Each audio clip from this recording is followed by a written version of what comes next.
Hello everyone, this is Dr. Sirisha from Haritha Hospital, your dermatologist. Melasma అంటే మంగు. So ఇవాళ మంగు ఎందుకు వస్తుంది అనేది తెలుసుకుందాం. మంగు రావడానికి చాలా వివిధ కారణాలు ఉంటాయండి. అందులో కామన్వి ఫస్ట్ ఇంపార్టెంట్ది ఏంటి అంటే జెనెటిక్ రీజన్స్. జీన్స్ పరంగా మన ఫ్యామిలీలో ఎవరికైనా మంగు ఉంటే ఏదర్ పేరెంట్స్లో సిబ్లింగ్స్లో అలా ఎవరికైనా ఉంటే పాస్ ఆన్ అయ్యి మనకు కూడా మంగు రావడానికి అవకాశం ఉంటుంది.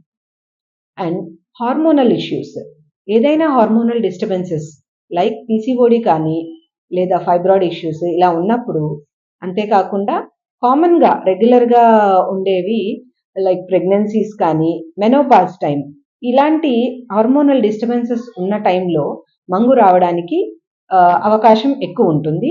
ఉన్న మంగు కూడా ఈ హార్మోనల్ డిస్టర్బెన్సెస్లో పెరగడానికి కూడా అవకాశం ఉంటుంది.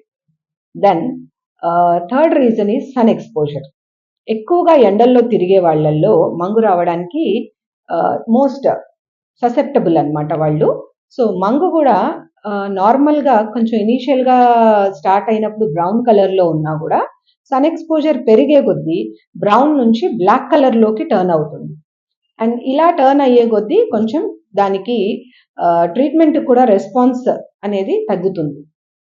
అండ్ ఇవే కాకుండా కొన్ని డ్రగ్స్ వల్ల కూడా లైక్ మలేరియాకి వాడేవి లేదా కొన్ని ఓసిపీస్ అంటే ఓరల్ కాంట్రాసెప్టివ్ పిల్స్ కానీ కొన్ని ఫిట్స్కి వాడేవి, బీపీకి వాడేవి అన్నీ కాదు, కొన్ని డ్రగ్స్ వల్ల మంగు రావడానికి అవకాశం ఎక్కువ ఉంటుంది.